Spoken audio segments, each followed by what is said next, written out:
All right, in this tutorial, we are going to plan a mission, which is available on Pro Plus, Enterprise, and Enterprise Plus platforms. So start out, you're going to select the Plan Mission button. You're going to add a new mission. And the items, once again, in light blue are mandatory. So, oops, I'm going to give the mission a name, test March 16th.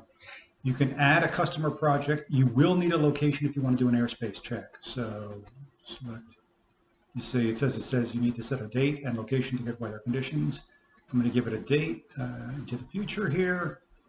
Actually, I'm going to set this back on March 16th because I'm going to use this to show you how to sync with telemetry on the flights. You give it a flight type. I'm going to assign a customer project ID on this. Any notes and tags that I want to assign. If I'm doing a Lance call, I can drop the Lance authorization here, operations type. So these are your operations type, and this is an approval type over here on the left. If you're flying under in the US under a 107 COA, you get the legal rule. The legal rules will change based on your country and your profile, so that information will change. I can assign the personnel, and any other additional personnel to the system, and then assign any skills that we want added to this mission. The drone list has been restricted based on the current approval for UAS pilots. What this means is that the personnel that have been selected are not approved on certain drones that are in inventory. So these drones won't show up. So I'm going to select this drone. It gives you the status of the drone. You can run additional drones on a planned mission because remember, a planned mission is not necessarily the flight data. It's the overview of all the flights that you're going to do in that mission. So you can select multiple drones. We will use the telemetry, or you will tell us which drones were used on which flight if there's no telemetry available. Any other equipment on board that's available that you want to put. If it says get from kit, what that means is you are going to be looking for a kit. And I don't happen to have any here, battery kit, so I do. So these are the batteries in this kit, and this kit is assigned to that mission.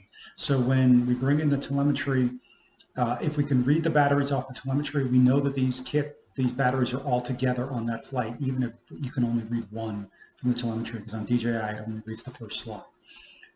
Any payload, this is if you're using something that carries a liquid or a solid, fertilizer, ag drones in particular, be using this. Safety equipment, so you can select PPE, etc. And then weather, because I have time, location, time and location, we get the cloud cover and any other weather conditions. When I go to save this, it's going to ask me to set a flight area. You're going to say, okay, if you want to set a flight area. Because I selected Arizona, this goes to a preset location that you can see how to set up in the locations video. I will select the flight area here. This happens to be Prescott. Oops, let me close that. Select a color, add any notes. If I wish to drop any additional pins, I could put them in here, tell the pilot to stand here, etc. It puts a little dot here. This is controlled by the airspace provider, not by us, so any of these items are going to come from them. You'll see the details. Because I have an airspace in, a boundary box, it tells me what the warnings are. Now, if I save the flight area, and then I have to close it, remember the system's not dynamic. You've got to save it and then close it. This is all the information about this flight.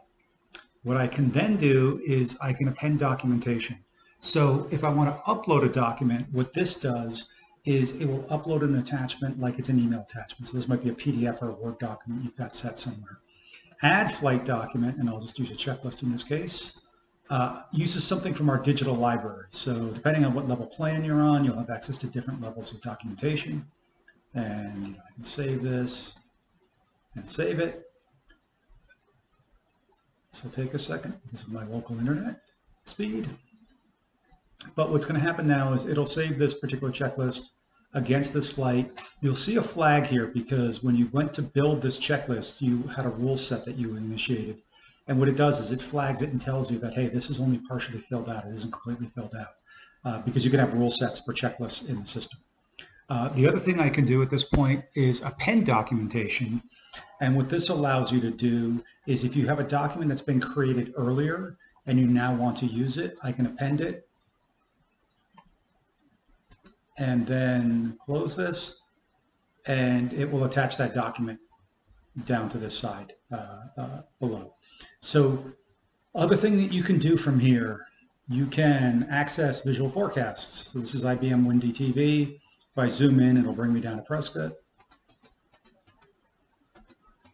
because I have a location, and then I can access additional weather data by CO2 concentration or weather warnings, etc.